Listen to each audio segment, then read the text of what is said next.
In regards to last week, I wanted to mention about people trusting themselves.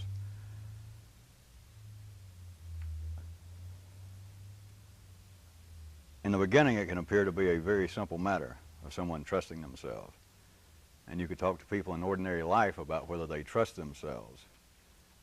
And you would get various answers that if you could ask yourself the question in a certain way, having to do with the change in the weather, the change in the humidity, whether you had eaten or not, whether you seem to temporarily have the blues as to whether you would indeed trust yourself.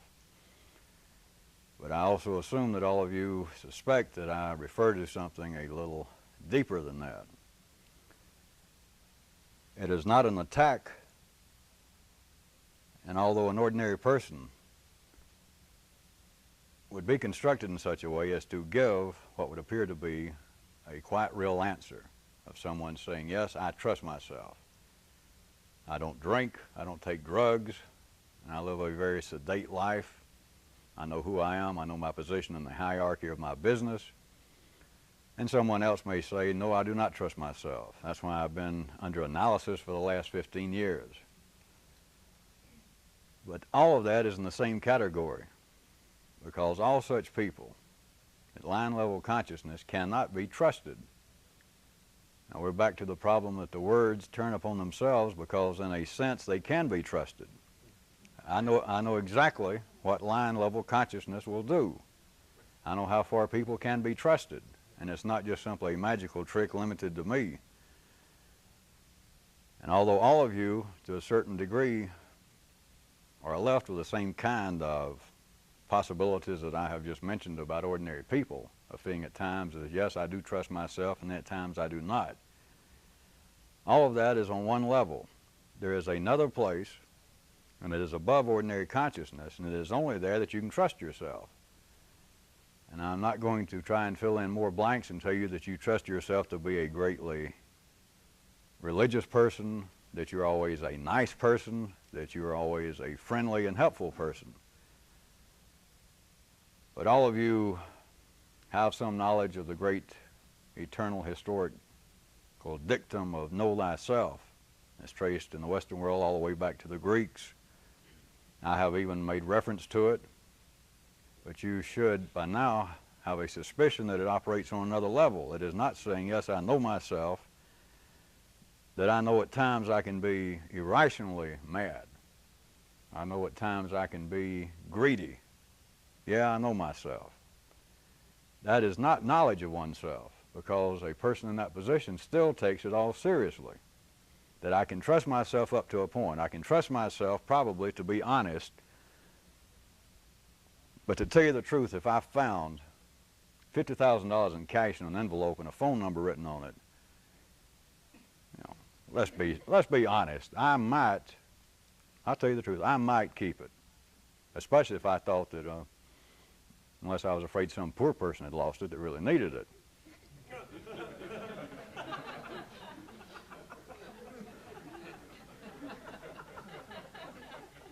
Besides the humor, I know that money gets most people's line level attention, but it's not just money. I could still stay on that as a fair example, but it is a kind of trust of you knowing what the warts and all, that is greed, anger, everything else is considered to be a negative attribute of humanity, that you know what you have been wired up to be at line level. And of course, the only way you can know it is to have some knowledge of yourself from a higher viewpoint. But after that, the part that is now stable, the part that, in fact, to be said to come from the reality of a virgin birth, of you giving birth to something else, of life growing in a place in you that was not wired up, that was not required for ordinary existence.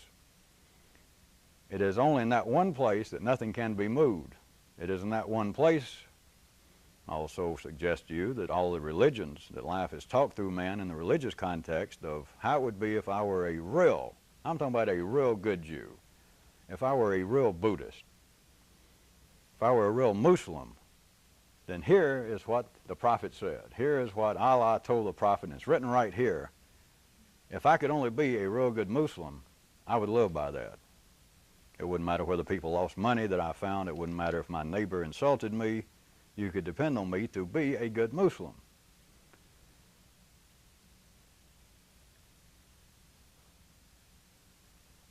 I intended much more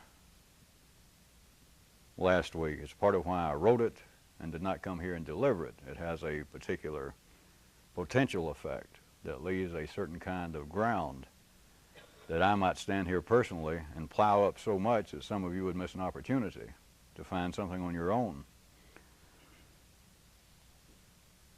I did not just do it because I had to throw somebody out last week, but it was a prime example. It was somebody that I had, among others, devoted some specific attention and energy toward the person. The person had devoted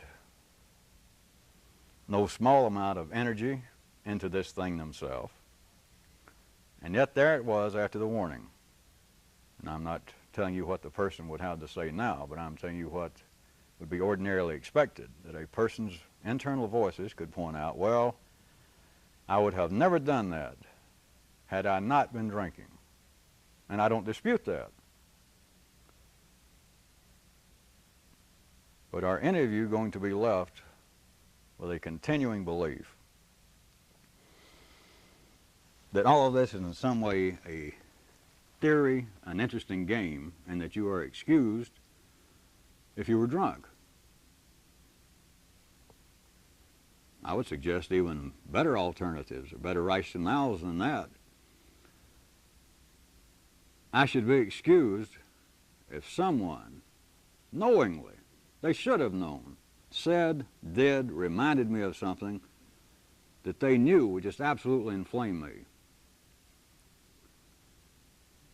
Still not using me as your personal living hero, but let me ask you this.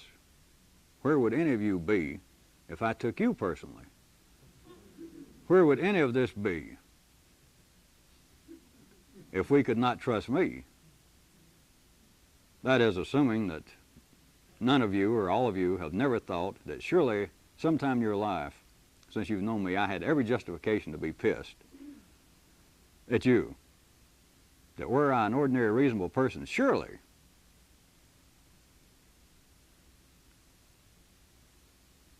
there is a kind of stability to this that cannot be faked. There is no way to fake it. There is no way to tell yourself, yes, I am dependable, if not pushed. For up until now, I'm just sure I have been as dependable and as trustworthy as anyone. As long as there's room for conditions, you cannot trust yourself. And you cannot immediately go from here to there. And what I wrote last week was not intended as a sermon, and I can't stand here now and preach you a sermon. That is a part of ordinary life for people to wave holy books and to pace a stage and to attack the crowd and to say, you people are no good, you can't be trusted. How in the world can the gods trust you? And everyone goes, hear, hear. There is no way that you can be won over to it, but it was just another splendid example that happened to come up at the right time that apparently just, that one little moment, I took a nap for a second. Surely I should be forgiven. Surely I should be excused. But the question is, forgiven by whom? Who is going to forgive one? You've got to be ordinary to believe that somebody can forgive you. At one time I spent 30 or 40 minutes one evening rambling on around the edges about forgiveness. But it's part of what is built into man's ordinary machinery to look for forgiveness. And you don't have to just turn your attention to the Catholic Church, although what they have done, what life has done through the Church, is a splendid example, the confessional. To go to somebody here that's alive, although they apparently are a conduit, or everyone assumes they are in some connection, have some connection with the gods, and to go to another person, and they have the ability to forgive you. It is built in. It's not psychological, but you can find it all the way back down your own nervous system, or you can see it in children now, and you can see it in you under a different form of looking for forgiveness. Tell me it's all right. Once you have peered above the line, once you have any taste for it, there is nobody to forgive you. Once you have tasted enough above ordinary consciousness, it can't be forgiven. I'm not here speaking for the gods to tell you that you are doomed, or because I throw somebody out of here that their life is going to be one living torment from now on. It's not the simple matter as the Protestants would like to have it. I've heard them extract something from the Old or New Testament about an unforgivable sin. If there was such a thing, this is getting close to it, but not because the gods cursed you. It's because for you to taste something that was unnatural for your time and place, and then too, in fact, absolutely deny it by your behavior. There is nobody to forgive you. You can't ask me to forgive you unless you're going to fall back absolutely to the line where you were before you approached this. There's no longer any God, no matter what religion you came from. There's no God to forgive you. You simply did it. The time of responsibility is not simply when you're 21, because ordinary people are never responsible. But once you have seen something, you have reached the age of responsibility. And there's nobody to forgive you of anything. There's no way to backtrack it.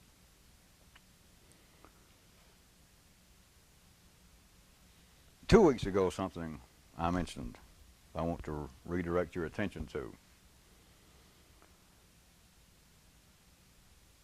I pointed out that it was not allowable for a person to resist, to ridicule, to seriously entertain the inner voices that would scoff at life's attempts to expand, which come about in almost every possible form.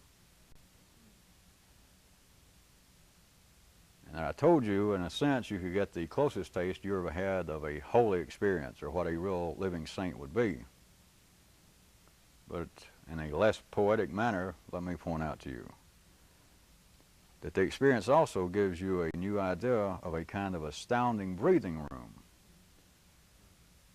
Now, many of you have already had taste that are similar to this, but I'm just using a different context. But the wiring system, the running static, whether the voices seem loud, whether they seem quiet, whether they seem to be speaking to you in an active manner, or whether it seems to be almost a very low-level background noise, there is a constant resistance going on. And I chose quite specifically last or 2 weeks ago when I said even ridicule, because the way in which life expands leaves you at the ordinary level with seeing aspects of life expanding that is coming out in, for instance, primarily in this one instance I could name or make up, would be a D mode, and the D persuasion with the recoiling mode, such as hearing someone get up and make a commentary on the political, the social status of some country, humanity, and make some statement that everything in you, and that one voice speaking at that time, could quite likely be in the mainstream of the greater reality of your society. That is, that all intelligent, right-thinking people, were they sitting in your room as you're hearing this person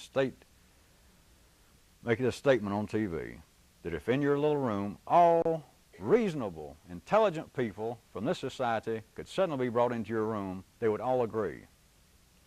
Silly and foolish.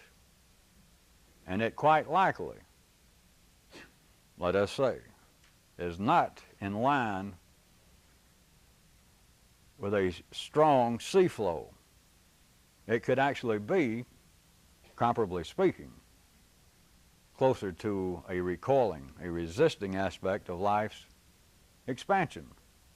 And so it would seem to be quite proper to attack this, to laugh at it, shake one's head. And as far as this can go, it could be almost approaching evil if you could isolate, if you could completely isolate one instance.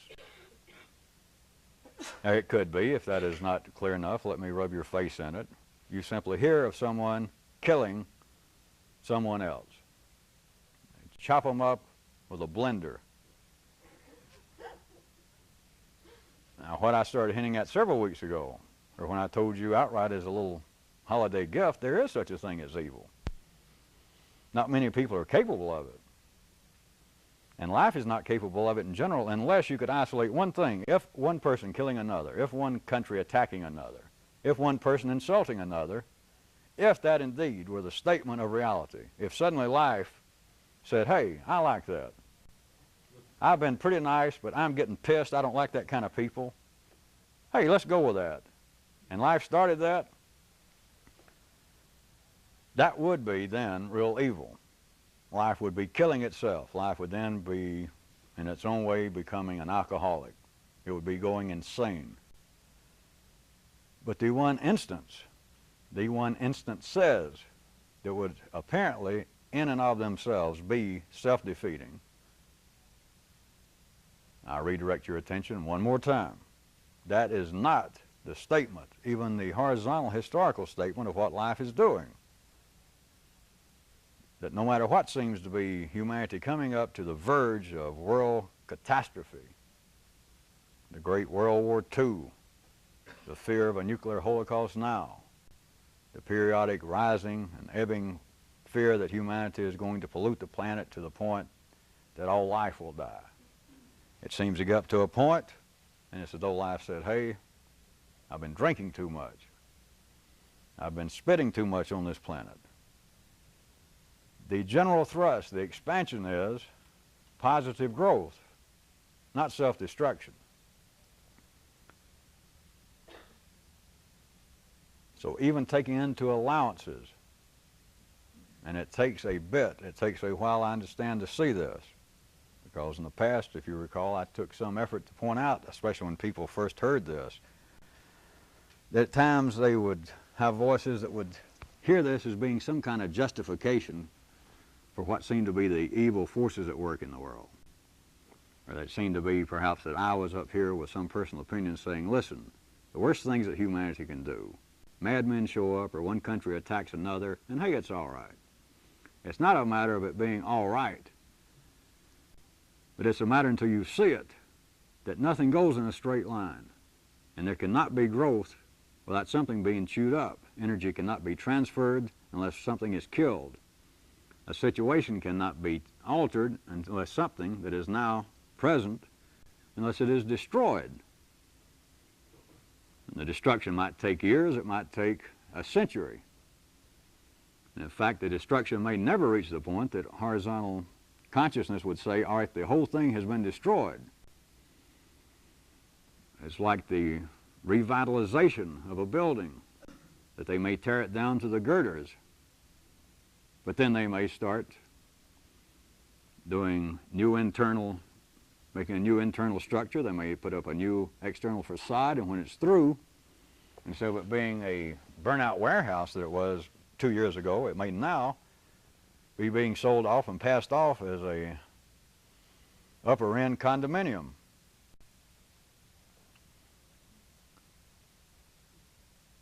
This kind of breathing room that I mentioned, when you find yourself that you are continually resisting, that the system is wired to continually be a critic in ways so subtle that for a while you're continually surprised. And I don't mean the rest of your life you've got to keep peeling an infinite onion, because once you get the right taste of it, you'll never forget it. It may slip back up on you, and you may fall back to being a partial critic here and there, but you will never forget the taste of being able to resist your own recoil and to rise above that. And there is then a kind of breathing room, and what it makes possible, among other things, is like the right angle surprise.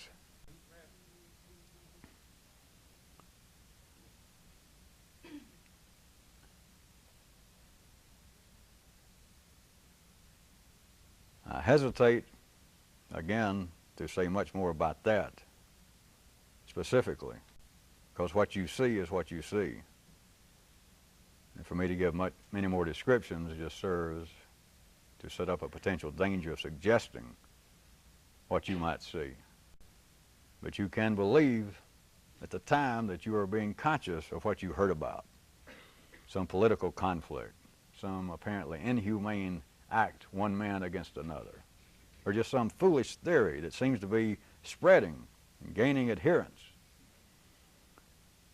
And you'll be able to rise above your own recoil toward that. It seems quite natural, just seems native. It almost seems to be religious, that this must be condemned. Life cannot go in that direction, which I agree with you, it cannot, but I also point out to you, it is not. Except for the fact that life in its own way is no more perfect, life is no more trustworthy than you are. But to be able to refrain from recoiling at that is a kind of astounding breathing room. It is truly mystical in itself.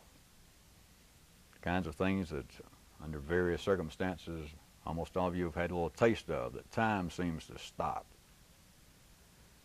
Or it seems to alter in such a way that what was going on is almost a frozen picture.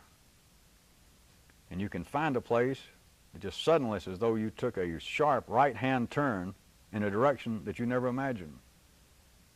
And you can suddenly swallow up an understanding that verbally may apparently have almost no connection with what you thought you were about to condemn. Everything, for a while, as many of you have suspected and tried to write me little notes about, the things you begin to see almost always are astounding, and partly on the basis of what I thought I was fooling with, or what I thought I was trying to resist, or what I thought I'd been thinking about or neuralizing the last few days. Something hit me, and it had no connection with it. Among other things, that should also spur you on to note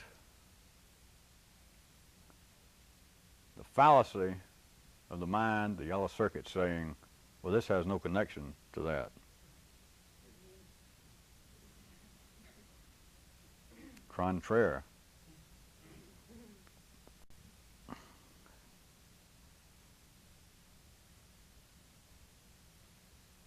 Something else.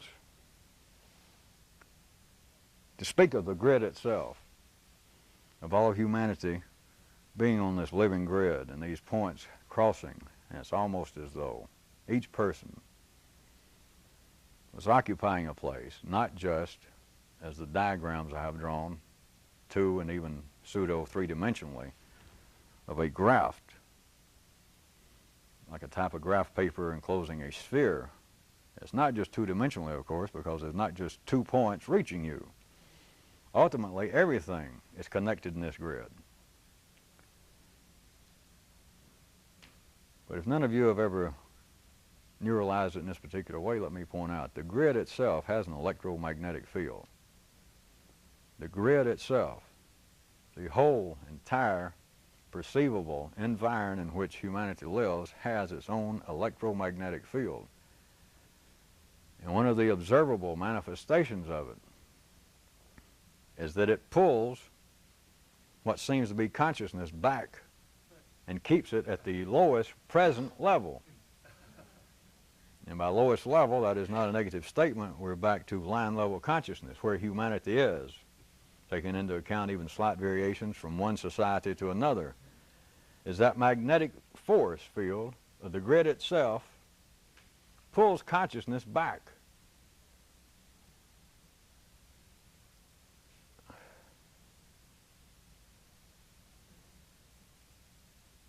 A lot of what I have directed you to do through task, to what seems to be the effect of this going on, at times apparently just me talking and then you hearing something a particular way. Another way that you can perceive this is not just a kind of, quote, personality change, not just I am becoming more mellow, I am becoming more tolerant than I used to be. You also recall that I had a great deal of detailing about it. I have several times in passing mentioned that everyone could be said to have a generally speaking, a particular charge. What this begins to do is to alter the general charge, and it doesn't matter. And I'm not going to tell you anything more specifically in words. It's not simply that, Fred over here is a positive charge and then Mary here's a negative. And Jethro over here is a 3/4 positive and 1/4 negative. It's not that simple. Unless you see it, and then of course it's just simple as rice pudding. But there is a charge, and there is a way in which, a specific way in which, your awareness, what you seem to be at line level, is always pulled back. And when I say that consciousness is being pulled by this magnetic field of the grid itself, it's not just in some philosophical way. It manifests itself in the fact that ordinary change is almost impossible. I'm not speaking just about in some yellow circuit way or trying to come up with new ways about thinking about things. It's simply to try to do anything. I'm going to quit eating so much. I'm going to quit eating every night before I go to bed. I'm going to get up and begin, instead of just running for an hour every afternoon, beginning tomorrow I will get up and do it at 4:30 in the morning each and every morning. That is a part of consciousness. Some people can mechanically get up and run at 4:30 in the morning. As by now you should have some knowledge of, there are people, to use that example, that almost have no choice.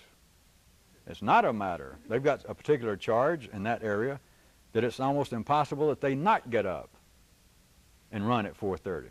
Whereas your charge might be, gee, I sure would like to be able to get up at 4:30. In fact, I believe I will. I'll do it. If they can do it, I can do it. And the simple fact is, at that level, humanity cannot normally face it because it would not serve a profitable purpose in general. But you would find out, I cannot do it. Afterwards, whether it be a split second or whether it be 2 weeks later when someone asks you, there is a story as to why I can't. I can't run in the morning and the afternoon. It got to be too much. It's too cold. My knees are beginning to hurt. 4:30 in the morning, it's not warm enough. I can't get limbered up. The simple point was you could not do it. That is the general electromagnetic field of the grid itself pulls everything back into shape. And it keeps consciousness. It keeps what seems to be humans at a certain level. You cannot stretch it. There is no way to become a better person at that level because it will always snap you back. Or to, for the 4,000th time, to return to my great example of the man who ceases to be a continual drinker and to a passionate teetotaler, that almost everyone in the beginning finds to be insane. And for me to say there's no difference, that he was running down Boulevard A in an easterly direction, and now he is running down Boulevard A in a westerly direction. Nothing has changed. He is still on the same street. He is still being held by the same charge. His behavior apparently has changed. But the charge where he is standing in the grid has never changed. There is no way to laterally expand that.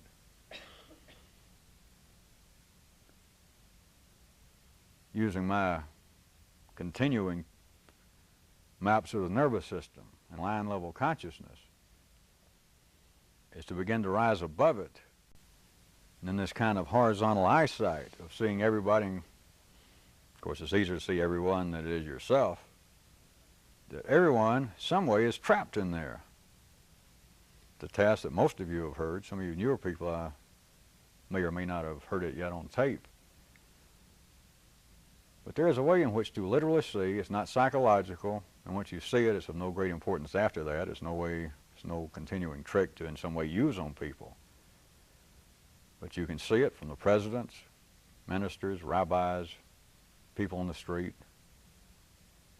as their eyes are trapped at a horizontal level. When people seem to be trapped in all kinds of ways, all the way from red circuit fright into asking somebody a question, hey sir, if you're an expert on so-and-so, then how do you explain this? And the guy says, well, I do have a PhD in that, and that's a very interesting question. It shows a great deal of insight on your part to even be able to ask me that question. It's a very interesting question. And this is not making fun of ordinary humanity.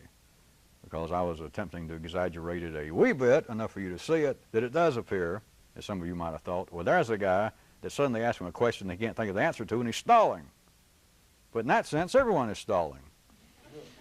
Because consciousness is the last to know, and if there is not an immediate response, if you ask somebody something they can't answer immediately, then everybody is trapped. Everybody is stalling for time.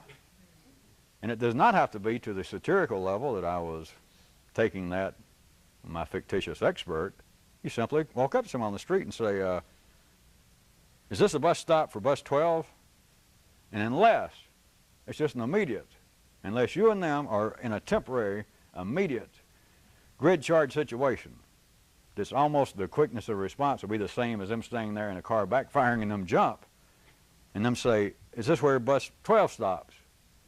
If they don't immediately say, sure, then all you got to do is look, and people will always go,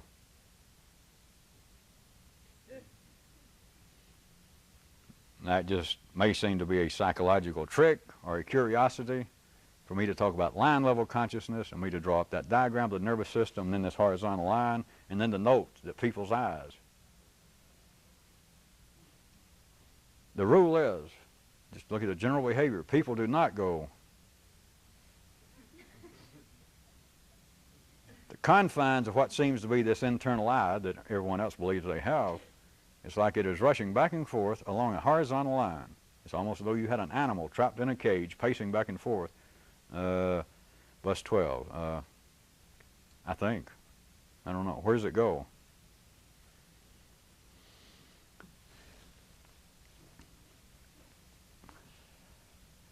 Another piece that I even used as a task once that some of you newer people may not have yet heard on a tape is to realize within yourself another form of behavior that I can describe that may first sound simplistic, or you may walk out of here and try it, or it may strike you right now as, yeah. But then note how you forget it, that the magnetic field draws you back in a certain way to the lowest possible horizontal connection to this planet. And that is that you walk around, you go out and run, you stroll down the street, you go out for a walk to do a task I gave you, and where do your eyes stay? Where does your consciousness? Now you may believe that according to biology, I'm sure that I don't know the figures, but there is some general field of vision all the way from the far peripheral to height-wise, that an ordinary person, I'm sure there's some sort of figure that says if their eyes are straight out, that their field of vision can be measured in such and such way, and this way. But then if you try it on yourself, if you can become aware of the fact, you walk around and consciousness stays almost at a level that is slit, that you're only conscious like in here, and it hardly ever moves above your own eye level.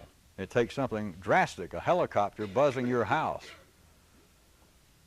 someone shooting 2 or 3 feet above your head. The rest of the time, everyone walks around and consciousness is drawn hardly ever. I'm talking about consciousness, just general awareness of the environment. Hardly ever goes above eye level. Quite common, to say the very least, it falls below eye level. What seems to be even serious thought with most people. They don't plan it. Again, I point out it's one of those curiosities that you could say, well, something psychological has happened to man. Reverse it. But when are people serious? Or you're at the doctor and he looks at some of your tests and he goes, have a seat, and you sit down, and what do? Or you're just around the house and some problem has come up. Maybe you're pacing the floor, you're just walking around with a cup of coffee back and forth to the door. And consciousness is drawn down here, literally. Well, one of the tests that I mentioned was to try and expand it just for a limited amount of time, is to walk around and become aware of the fact, because it is not simplistic, and it will eventually hit you as a minor jolt, that you hardly ever look up, literally. that eyesight stays right at the horizon. It's just as though Mother Earth is continually calling, look down here. And it seems as though the more one is entangled in the ordinary affairs of life, was what I was indicating by this problem solving or this worrisome walking around or sitting there and you drop your, in a chair, your hands, your elbows down to your knees and you stare at the floor. Or you walk and you pace. My. And what will I do? What if I am dying? Or how am I going to make the car payment? Nobody walks around going, my. Holy Jesus, I feel bad. This can't be happening to me. Try it. I mean, if you want to just fuck up a perfectly good bout of suffering, or sometime when you're doing that, you just physically try, oh, God, I'm so worried I could commit suicide. It's some kind of interference, you'll find out. But it's to try what I started to mention, the absolute task, is you never look up. It's try, you people who have not done it. Go ahead and take that as a task for a week. It's every time you can remember it outside. Don't worry about inside. Just outside, walking out to your car, walking around downtown if you're going from your office out to lunch. Now, I don't mean look at office buildings. I'm talking about look up at the damn sky. Don't look up to look for angels or look up and think, well, this is great, I'm enjoying nature. I want you to feel the fact as I walk around and it doesn't feel right. And don't listen to voices that say, well, you know, your posture is bad and you're not in the habit of looking up. There is something almost unnatural. It's to try and not just glance up, but it's to walk around and continue to look up. Just at nothing, just at the sky, just to look up, to get your vision, which is a reflection of consciousness in a certain limited way, above the horizon. I could take that a bit further and make it sound right quick as though it were allegorical, which in a sense everything is allegorical to start with until you find out that nothing is allegorical. But please note that's where all would-be systems and religions stop. The great prophet spoke in parables and in allegories because the truth cannot be directly conveyed. All right, let's accept that. I've said almost the same thing, and I'm not even a prophet. He had to speak in this way. It's an allegory. Right. But, as enough of you know now, there's another level past that what seemed to be allegory, it's no allegory. It's a physical fact. And so what I was going to say that can sound as though it's an allegory to start with, not just looking up with your eyes, it's not an absolute magic trick. But what goes along with that, while trying to do it, is a part of what happens as consciousness begins to rise above that line. And remember, this is not a psychological comment of any kind, much less a religious one. But you start becoming aware of what I've tried to describe in the past roughly, of I being at the center of everything. That you have lived your life, everyone does, which I warn you again, this may sound like it is so self-evident it has no meaning. And it has more meaning than average people can even understand, much less bear up under. Is that you live your whole life in consciousness is focused right here. I am in the center of everything, which is the way it's supposed to be. The only time that you're conscious outside the horizon, the only time you're conscious outside this little slit, are the times that apparently somebody else has gotten mixed up in your affairs and something's got to be done about this. They're giving me problems, or I need their help, I need something out of them. But the world, everything revolves around me. And I'm not speaking of somebody that horizontal sources would classify as an egomaniac. I'm talking about everybody, the drunk in the gutter, the person who is the world's most famous, humble man. Everything revolves around I, that I is an absolute center of the universe. One's individual consciousness, and everything radiates from that. Everything. We're back to OAI consciousness. But what I'm aware of is the only thing that exists right now. It's the only thing of any value because it's the only thing that I'm interested in. Case closed.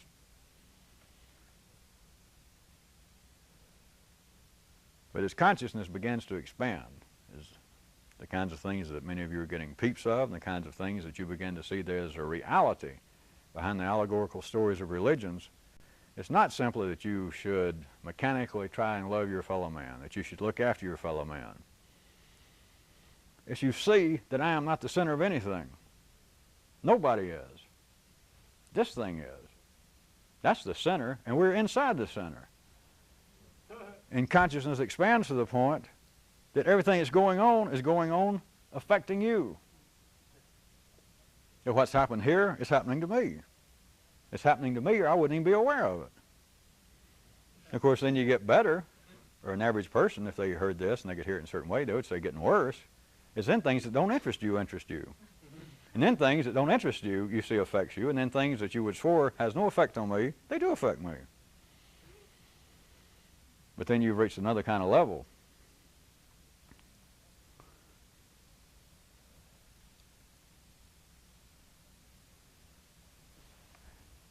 I want to tell you something else about neuralize. I'm going up the stakes a little bit. The books that the people are putting together now, those two outlines, and your notes and comments to me, more and more of you believe that you are getting something out of that, or some of you believe that you're getting more and more immersed in a intractable swamp, and that the more you think about it, the less you know what it means. Well, I'll make it better or worse. There are actually two levels that I can describe. And it's really like, one is the method or the struggle, and the second is the normal condition. Or if you prefer, the first is the struggle and the second is the success. Except in this thing, when something is a success, then it's not a success, it just is. But to give you some idea of the comparison I intend through the words, the first level of attempting to use the method, let me still use more or less the original definition that I gave, since it's my word, since it's all my doing. You know, if I make it up, I can name it anything I want to. Plus, if I make it up, I can describe it any way I want to. But the first level is being able to remember something without thinking about it. As I said, I am acutely aware that many of you keep smelling that something is of supreme importance here, and at times you think you almost have it, and at other times you think that either the whole idea is insane or you're insane. The second level, which I've never tried to mention, which is getting closer to it being a condition, not just a method, is to be able to be conscious of anything without remembering it.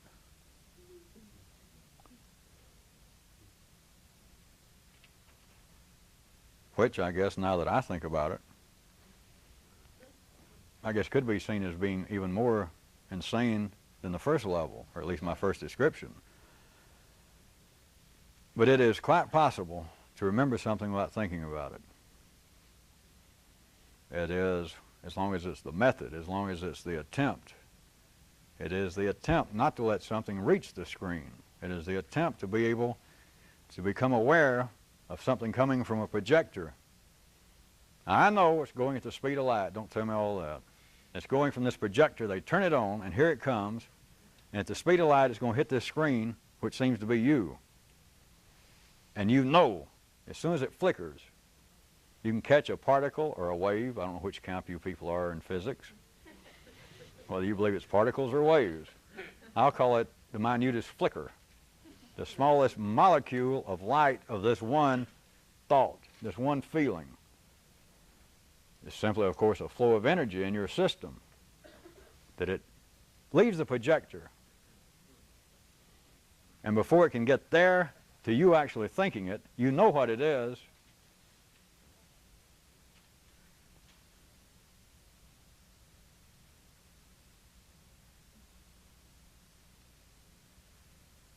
I refuse to think it. Except you can't say that, then it'd be too late. You do not let it arrive.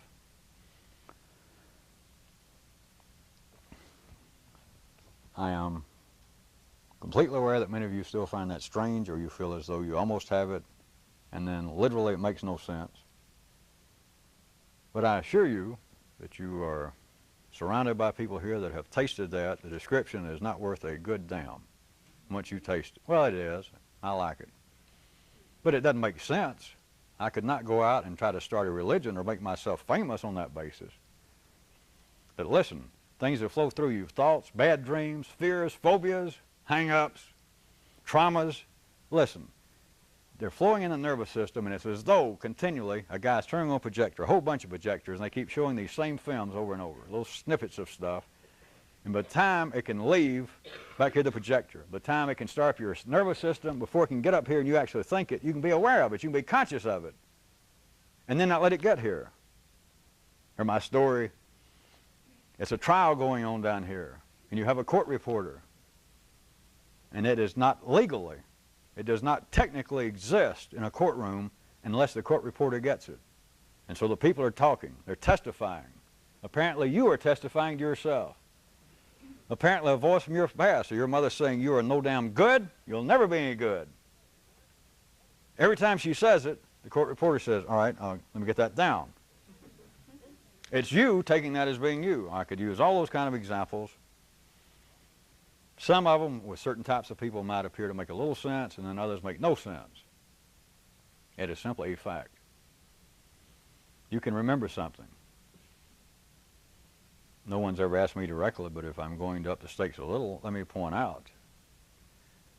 I've stayed with this definition of it now for several years, to be able to remember something without thinking about it. And no one's really questioned me on specific aspects. Normally people use the word remember, trying to remember something. But you've got to know you're remembering something all the time. You're remembering something now, you're remembering something when you're asleep. If you're alive, you're remembering something. Even when apparently, if a great psychological God jumped out and said, right now, are you remembering something? You said, no, wait a minute. Let's freeze what was going on. No, I was thinking about the future. No, you're projecting the past into what you think is the future. But you're remembering something all the time. That's all you got to go by. That is the sin. That is the repetition. Whatever seems to be going on in here, whatever seems to be going on in the blue circuit, it's a process of remembering. That's all you got to go on. So it's not a point that neuralize means attempting to remember something. Well, let's see, I'm going to remember. All right, something I think about sometimes is the way that my mother really hurt me on my 7th birthday. I still recall what happened. So that does bother me. Let's see, I'll try and remember it and not think about it.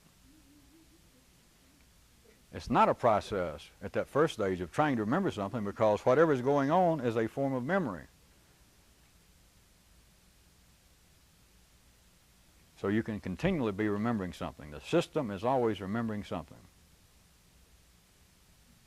And you can remember it and not think about it. But the second level would be able to be conscious of anything and not remember it. But you understand that completely cuts you off from the mechanical past. Because whatever you're conscious of, you got no basis to judge it. You got no basis to think about it. I don't even know what the hell it is. I'm just conscious of it.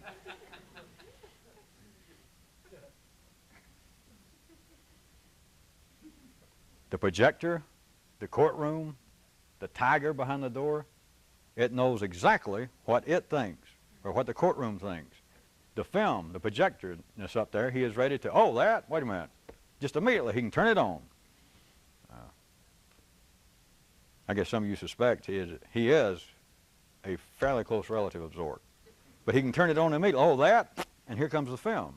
Here comes the memory of what I think about this, the way in which I'm conscious of this. The second stage, getting closer to being a normal condition for a person, is to be conscious of anything and not remember it. That you're conscious of it and you've got no baggage with you. What do you make of that? Damned if I know. When, of course, you do know. You know that right behind you right there, shit, I know what that is. They know what that is. The entirety of my hardwired, sane, civilized, educated, sophisticated self knows exactly what that is. I personally do not. I guess I'll push it 1 inch further. I do not know what that is, and I do not want to know. That is, I do not want to know what I remember about this. I see it, and I got no memory of it. I don't remember what it is now that I see it. And when you do that correctly, when you leave, you got no memory of it. You got a consciousness of it, but no memory of it. You don't remember it.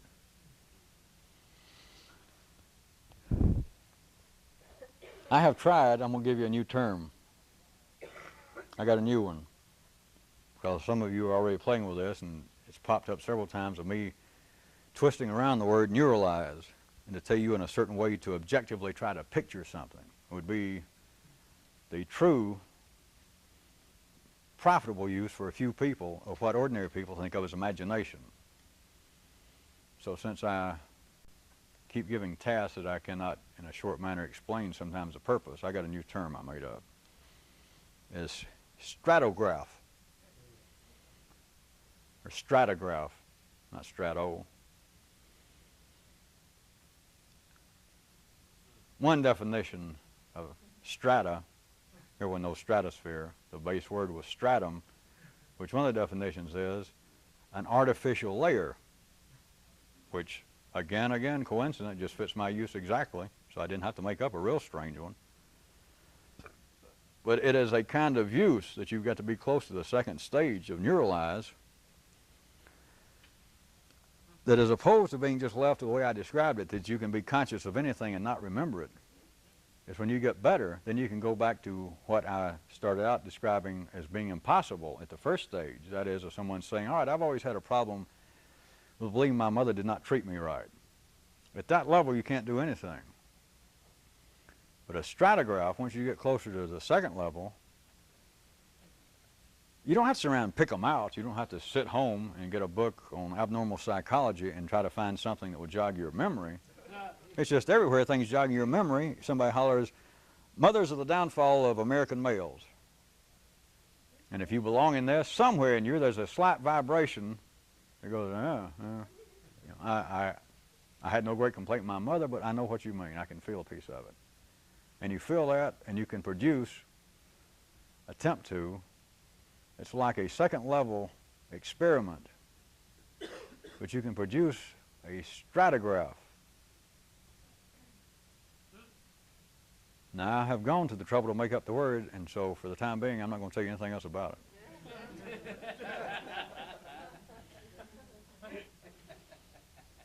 But it can, once you find out how to do it, and I'm not going to tell you how to do it because then you'd worry about whether you're doing exactly the way I described, so I'm just not going to tell you. Except it is a real use, it's a more, what I'm trying to describe to you is a more immediate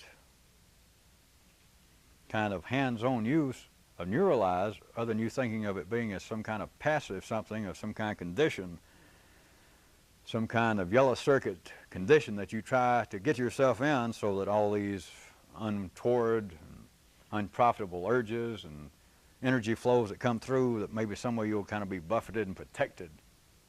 You can actively use it. That's what a stratograph is.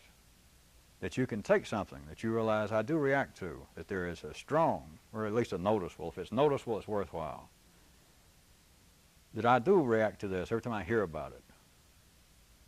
And then you begin to play stratograph. And it can bring you up to a point of that right angle surprise. It can bring you up to a point, it could happen 2 or 3 times a day, that equals what the libraries are full of people saying and writing a book and live their whole life that I had a mystical experience. And I mean, it was so great I wrote 2 4,000-page books on it. And now I lecture on it. You can have those 2 or 3 times a day.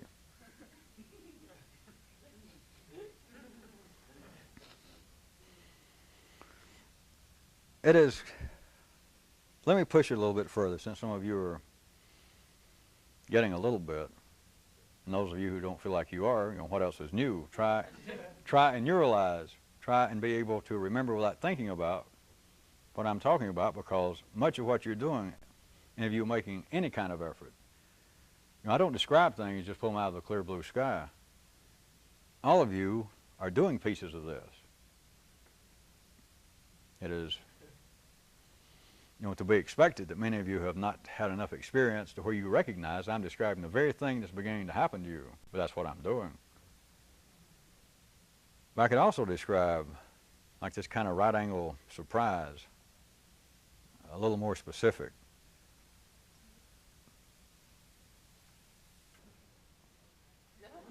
I was going to refer to a bit more specifically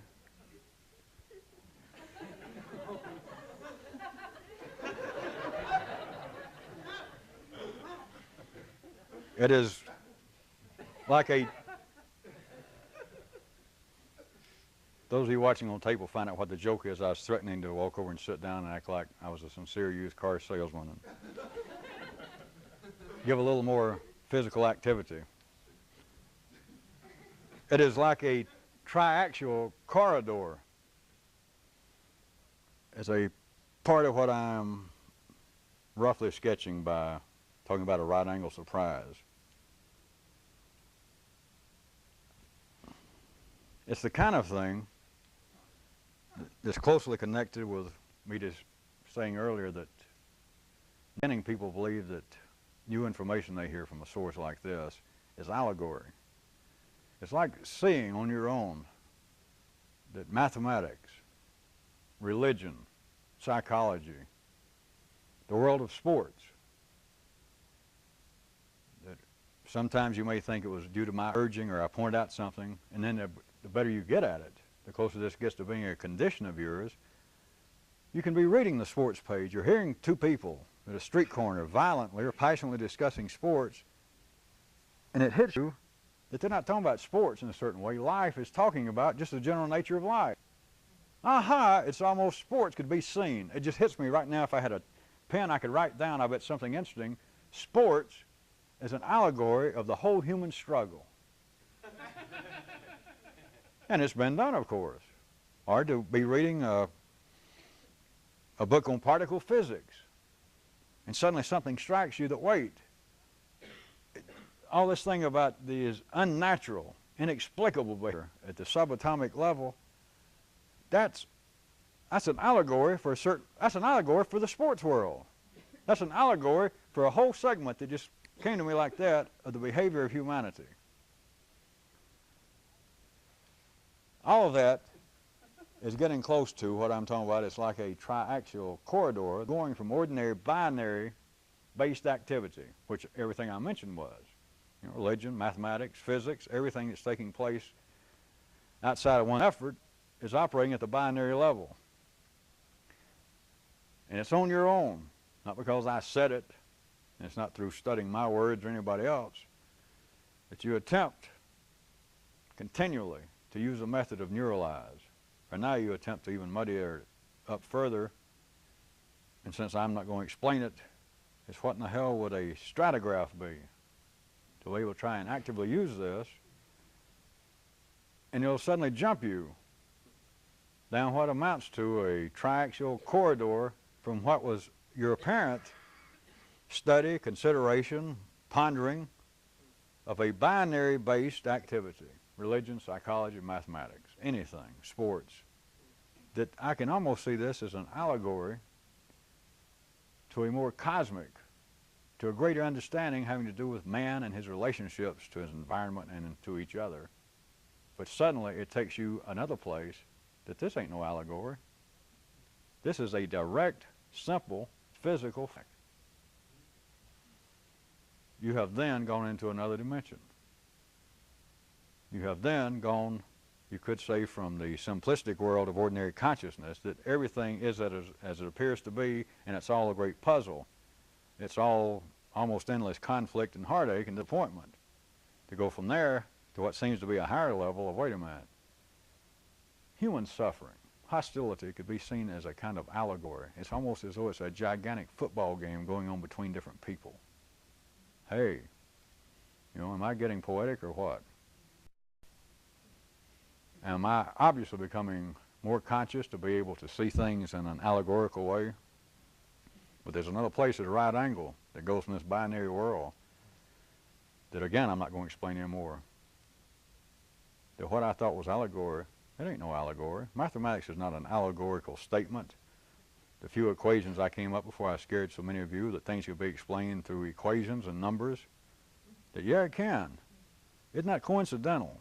Is there some great mystery in numbers? Or is there a whole allegorical world that could be constructed that would give you insight into what's going on? Yes. But that's just one stage, because past that stage is your back. Here you've got to understand that back is not back. But then you're back to everything as a direct, simple statement of itself. This is a fact. All allegories are facts. All lies are the truth. All tales are a specific detailing of something quite real.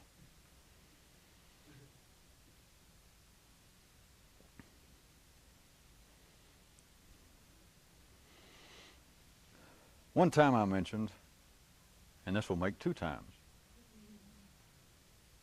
that in the not too distant past, I'm going to do it. When I had done some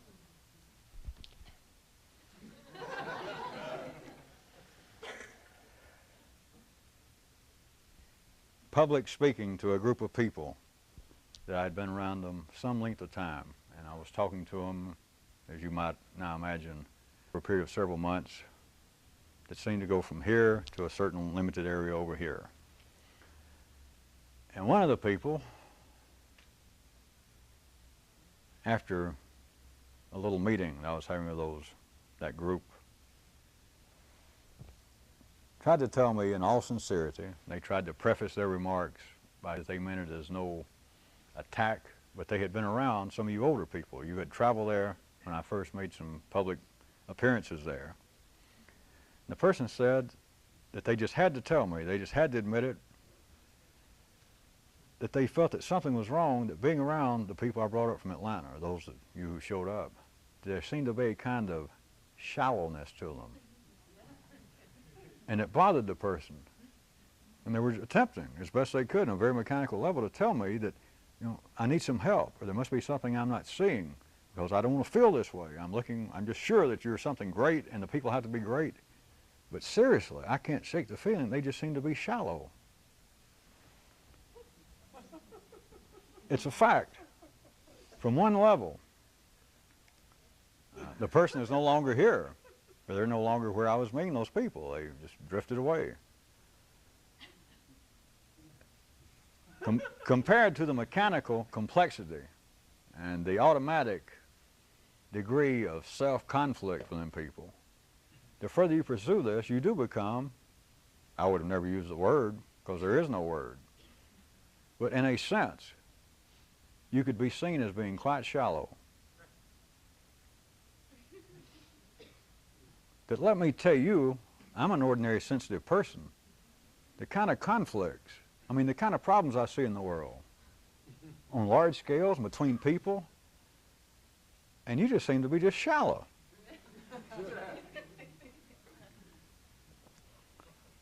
There are 2, as you might imagine, ways I would get you to try and neuralize a piece of this. Is that ordinary people are playing out the part, on one level, of being a quiet, direct, and mechanical reflection of what can never be seen at line-level consciousness, because you're held in the grid right where life only allows consciousness to rise to. But they are displaying, personally, as all of humanity is in toto, they are displaying the conflicts, the apparent complexity, even the apparent self-defeating behavior that life itself exhibits through man.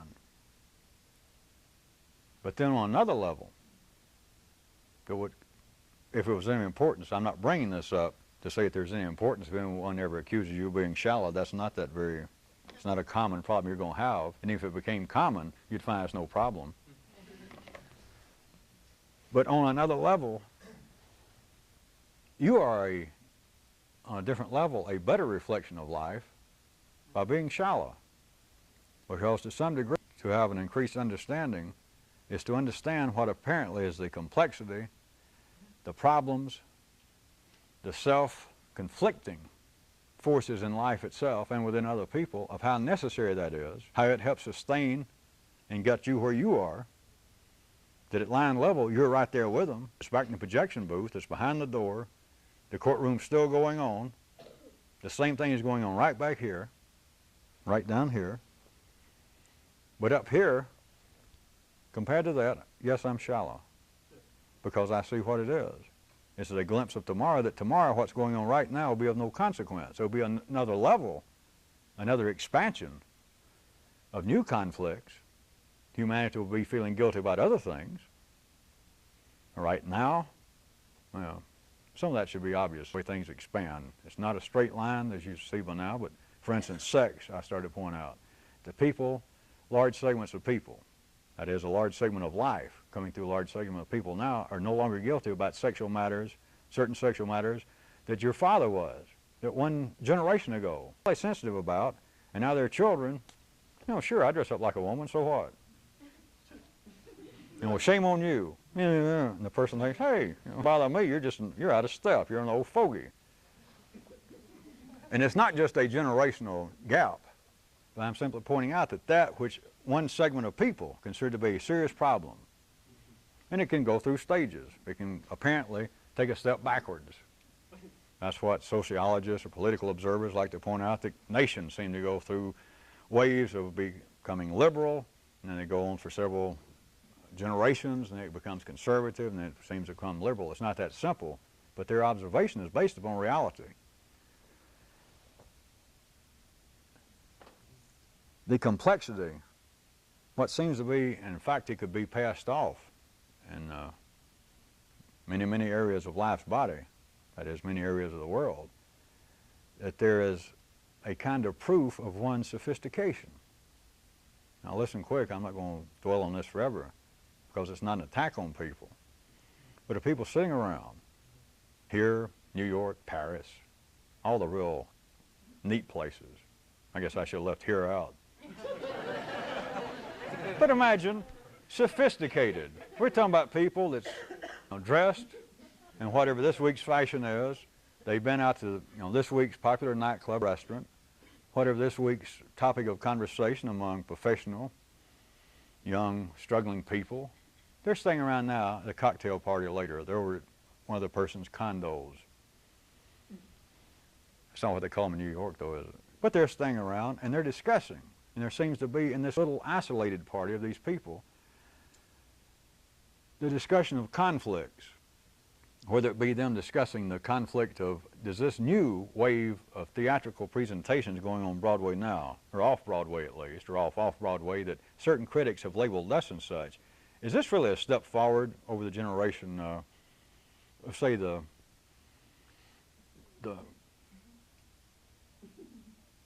some of the playwrights of the British objectionable, that's not it,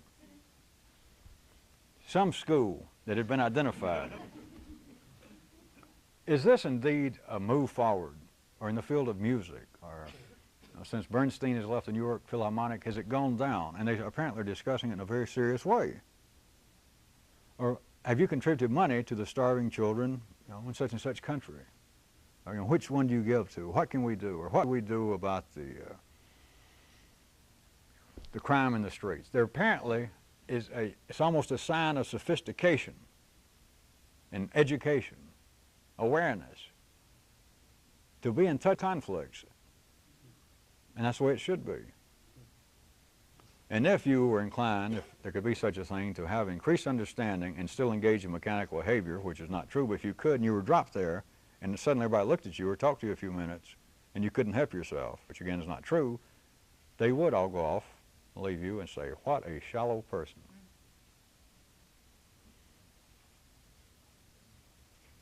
And it's not because you don't see what's going on. It's not because you are sans feelings, but it's that you understand what you people are discussing at that level is growth. Every time something grows, something dies. You're eating stuff, You're killing animals. You're buying stuff that people kill from animals. You're eating other humans.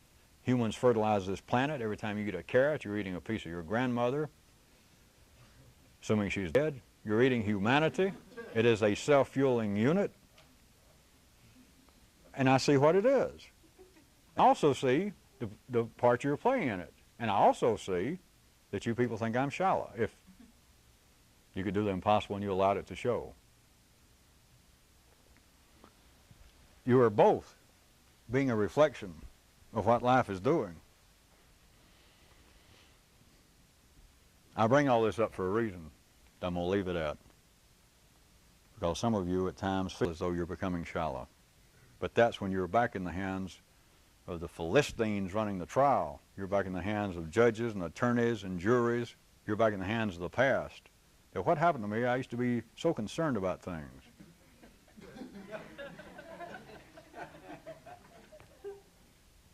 Now I seem to be getting shallow. Well, if there's any truth in that, of course, the more you get about a shallow, doesn't even, you just become a film of slight water on the pavement.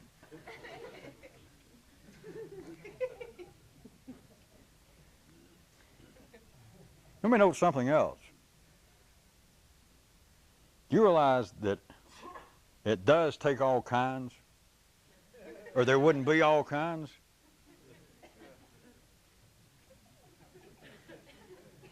And you further realize that those ordinary people that love to say, well, it takes all kinds, they do it with a kind of feigned, bemused resignation, are the ones who do not include themselves in the all that it takes to make all kinds.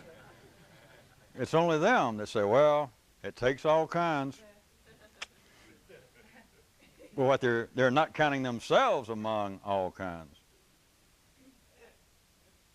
Whereas the great chosen people, they are all kinds. That's why you're shallow. I have spread myself too thin. That's a silly joke.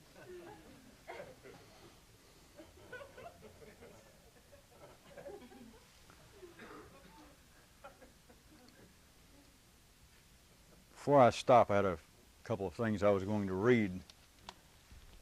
Let me pull together a few more things that I have mentioned recently.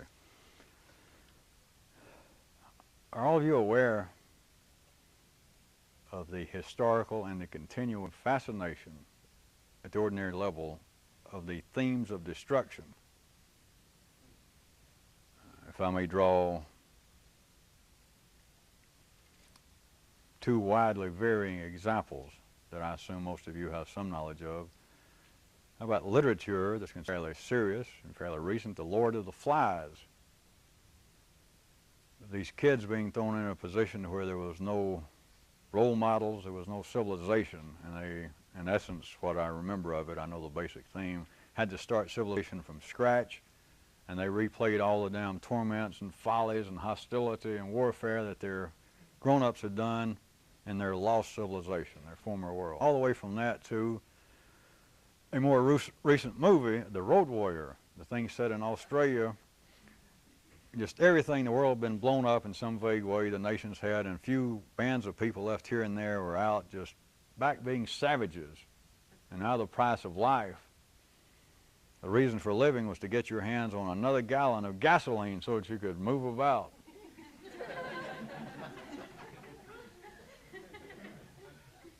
And surely you people can cut as fast as I'm talking now. If you want to use the Greeks as being the far back history of the Western world, there were stories already. By the time the Yellow Circuit was operating enough to begin to talk and to tell a few tales and to write down a little history, almost one of the first things was some kind of tale based upon the theme of destruction. And it's in you. Why? What is it? And it's not psychological problem of an individual nature.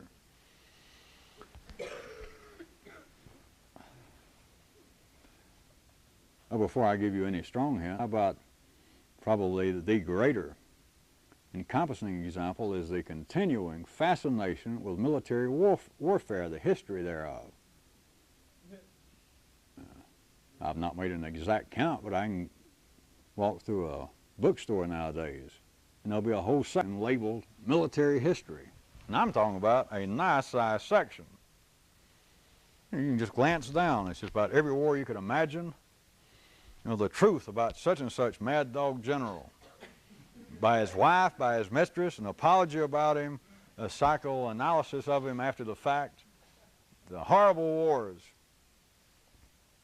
And let me strongly suggest to you, this does not have to do with, for instance, let's take an absolute war between two groups of people. It does not have to do with Group A's recollection of their animosity and their ill will toward their former enemy, of trying to remember it and thinking, ooh, how terrible.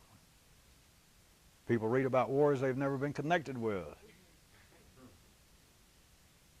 And there's a piece in everybody, if you belong here, but you can just see it out in life. It is the theme of destruction. All right, all you contestants have had 2 or 3 minutes.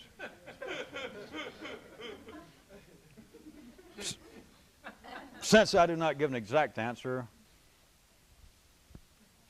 well, of course I do, but how about, just as a jumping off place for your own stratigraphs, how about the longing that's somewhere flowing, that's down at the primal flow? You did not pick it up. It's not a trauma on your part, but a very deep-seated, faraway longing for the direct, exciting simplicity of a red circuit life.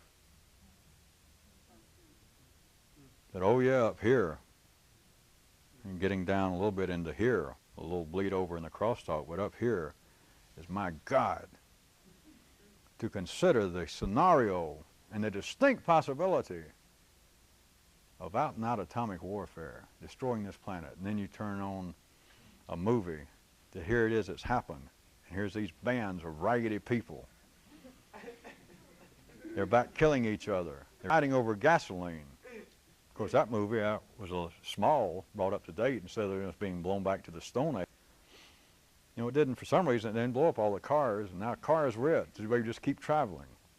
And of course, you had to kill everybody. Not over food, not over sex. All that seemed irrelevant. There's gas. But it's still a matter that I was trying to get you, trying to direct your attention toward. There is something, there is a longing for that kind of simplicity, that kind of direct excitement. I mean, it's insane. Jesus, but, ooh. How long is this movie going to be playing? Maybe I'll tell so-and-so, maybe I'll get him to come back and I'll see it again. And nobody can explain why they like it. You can't sell for an ordinary person. But there is much, even things that pass for romantic literature, things that pass for historical dramas. As I said, I'm not going to name anymore. But this kind of fascination, this theme of destruction of a particular, well, I shouldn't even say particular, it's always the same. The status quo, as perceived, insofar as based upon the activities of higher circuits, meets a disaster. And there's a temporary throwback to a very direct, exciting, and simplistic time, including warfare. Oh, it's horrible to think about. Give me another book about that. Oh, it chills me to think that you could treat each other that way, even if they were in battle, even if they were declared enemies. It's shocking. I can't stand to read it. And people keep reading it.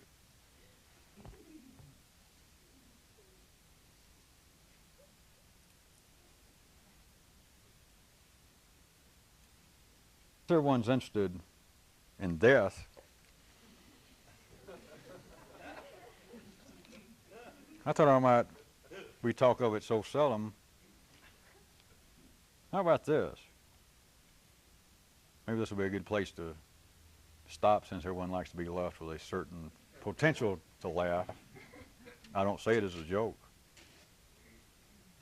Do you understand that death is a drastic and immediate recycling of energy?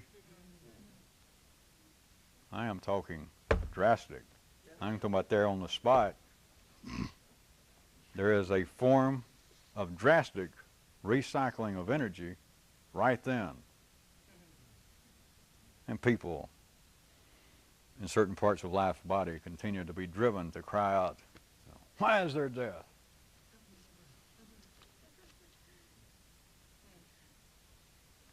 There could be a real good reason for it.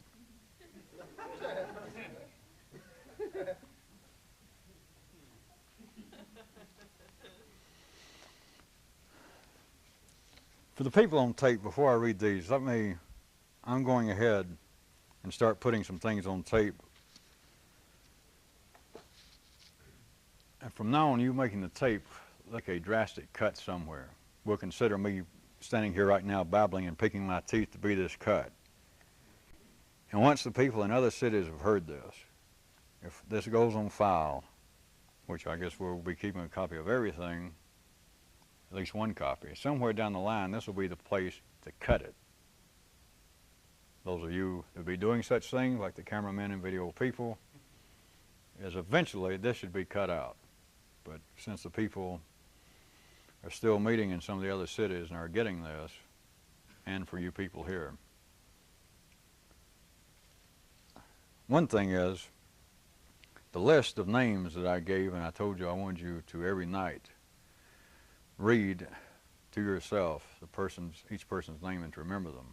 I'm putting a time limit on that. I want that done from the time anybody gets this message. The time you get the list and you and other cities know about it, I want it done for 21 days and then stopped.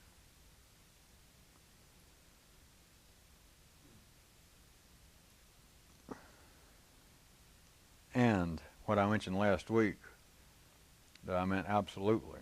I'll make sure everyone understands it. From now on, if you split up with anybody in here with whom you're having a sexual relationship, I told you in the paper I wrote 6 weeks. I'll be more specific, so you're worrying about weeks. From the time you split up, let's assume you got somebody in mind, or well, let's assume you don't. I leave it to you, to write me a note and say, me and so are no longer engaged. That sounds nice, doesn't it? No longer engaged.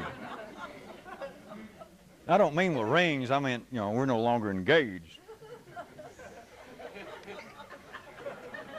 From the time you cease this engagement, whether you have anybody in mind or not, I want you to keep track, because I mean this literally, and I'll throw somebody out if I find it otherwise. I want 45 days, so you don't have to worry about weeks. I want 45 days, even if you got somebody in mind that you split up and you and another person's already verbally or otherwise agreed that I'm telling you, you're not to lay your hands on each other sexually for 45 days. That is a rule from now on.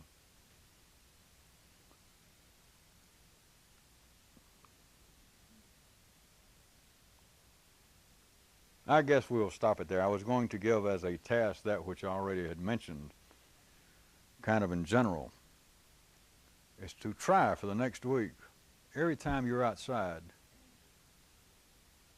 to absolutely physically pull your eyes up above treetop level, above building level, and simply look up at the universe, at the heavens.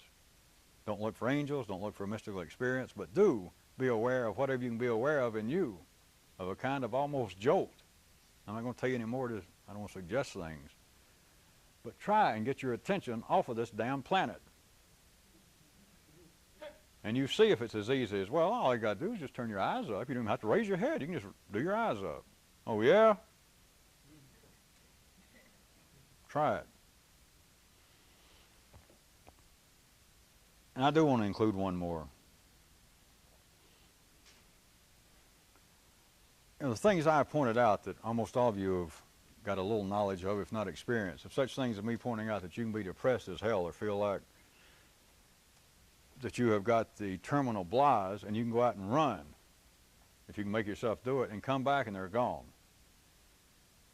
all three circuits are continually processing information, that is energy, continually. That's what dreams are. As long as you are alive, unless one of the circuits are dead.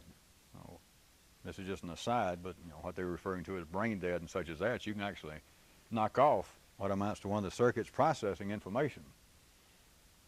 In a sense, you are dead. You're no longer a full person. Your body may lay there and breathe with the help of machinery or not for another 40 years, but you are dead insofar as being a basic human being, because you've got to have all three circuits processing information and being engaged in conversation with themselves, passing information. The thing is, if you affect one circuit, and I've always laid, or I primarily laid on my little example of affecting the one circuit, to make yourself go run when you feel like the only answer to life, the only reasonable thing, the only worthwhile thing to do is suicide. My head in the microwave, if you don't have a good old gas stove and do it the way your forefathers did it, the way God intended us to kill ourselves, with gas, not microwaves. That's my opinion. But what is happening, what I wanted to point out to you, there is a simple mapping of what goes on. Is forget why, because there is no why, but you find I am back in the midst of the blues. I just feel terrible, whether there seems to be a reason or not, and I can go out and run as much as I hate to, as much as I hate to give up the enjoyment, as much as I hate to give up the habit of this, as much as the magnetic hold of everything wants to make me sit here and live out these next few hours of the rest of the night feeling just real shitty. I do know by now, if I go out and run, it's going to ruin everything. I mean, sure, it may come back next week, but right now I'll be over it. It's a good thing it's too cold to go run, isn't it? By affecting one circuit, and as far as I can narrow it down in words to point out to you profitably, you are affecting the red circuit. And if you affect one circuit, there is no choice, there is no question, there is no trick to it. On this basis, you affect every other circuit. You cannot simply go and affect one circuit some way. Then I have, not quite as specifically in words, pointed out that you can do things in the yellow circuit. Attempting not to listen to the opinions that your own apparent eye has, your own hard wiring system. To try and not listen to the voices. It would apparently be a yellow circuit phenomenon, that you're affecting it. All right, I've never put it quite this specifically, although I was mentioning about that kind of active confessional. Let me tell you, there's a way in which to run the blue circuit, that you even have to go out and jog. And it's to engage yourself in an emotional, dramatic act that's in direct conflict with whatever mood you seem to be in. And I'm talking about a damn dramatic act, whether you do it at home by yourself, or whether you're staying out in person, whether you're there on a street corner waiting on a bus, and you've got the blahs, the normal blahs you have, or you've got the fear you're going to the doctor, and blood's been running out of your ear every morning. And you feel like I'm dying, or I just don't feel good, and I just know I've got diabetes, or all my life I've been sick. Well, not sick, but all my life I've been afraid I was sick, and this time I know it's true. You find yourself in what seems to be an emotional state. And there you stand at the bus stop with strangers. And it's to say, my God, what a beautiful day. And to look at people and say, I don't know, sometimes, are you like me? Sometimes you feel like, I don't know, you just have the blues, or it feels like things are not going right. But you look around, and it's just astounding to be here and be alive, isn't it?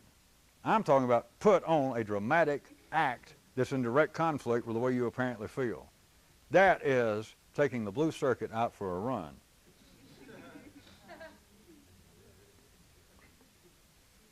And it is as literally true. It works in the same way. Of course, just a mechanical trick is of no great benefit.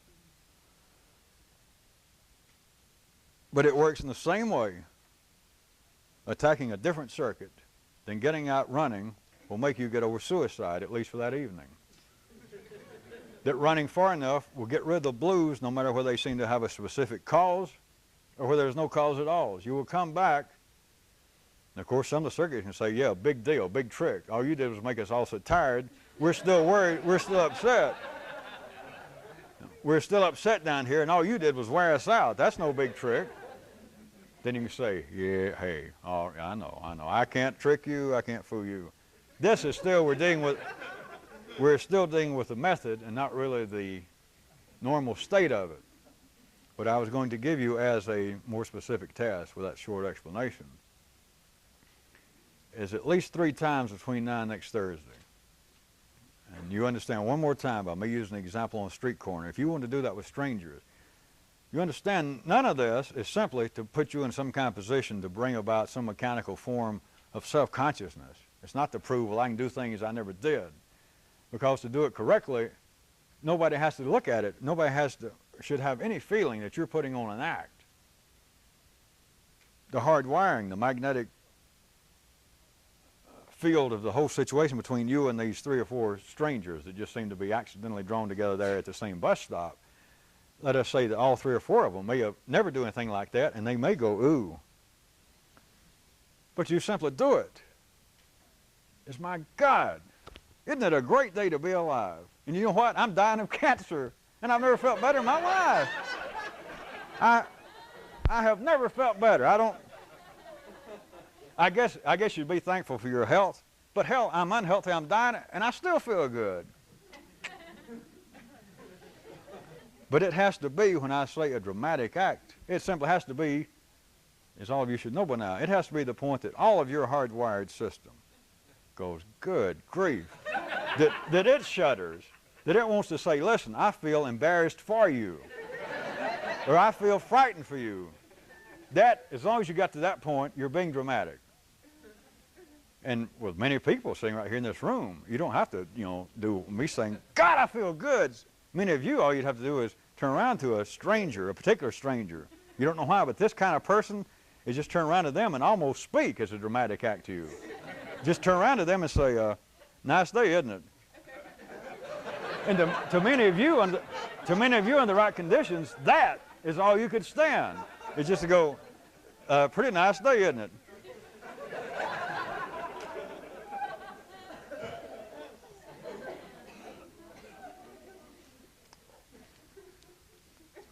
Well, I'll go ahead if we got any tape left. I just had a few here I was going to read.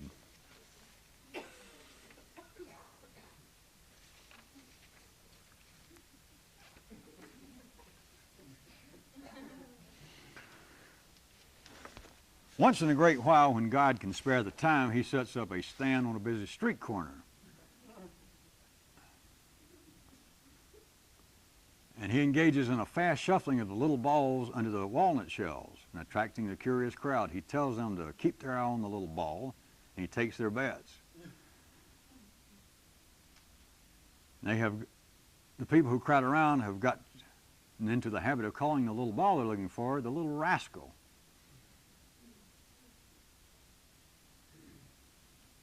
God, does this person write small?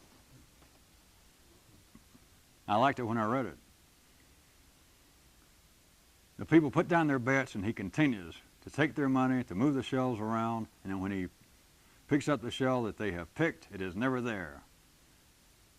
Some of them, as they walk away, in a somewhat disgruntled manner, are heard to say, that little rascal.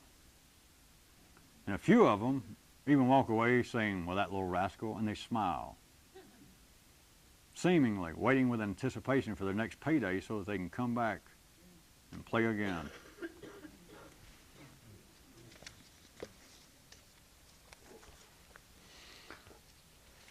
I'm reminded of a true story, so writes Mr. So-and-so from Winnipeg, Minnesota.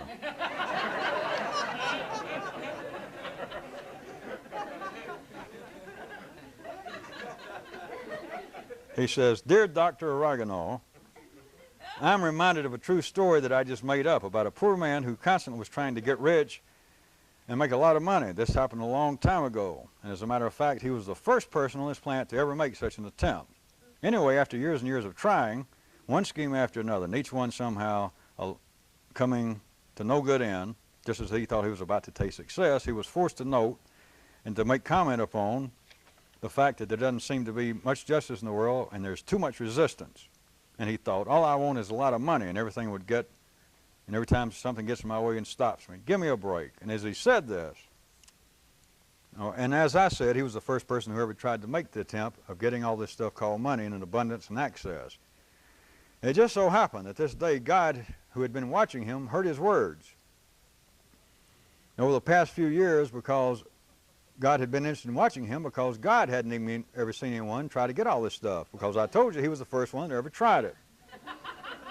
And so after his latest scheme to get rich flopped, God decided enough was enough. And he said to the guy, hey, to hell with it. And God gave him all the money in the world. And God, being no packer, he gave him everything else in the world to boot. And God thought to himself, there, that ought to keep him quiet. And he was real pleased for himself for making someone on the planet happy and brought peace back upon the earth for all of his little creatures. So as you can imagine, the surprise on his face when the fellow who now owned everything realized what had happened, looked up toward God, and shouted, you bastard!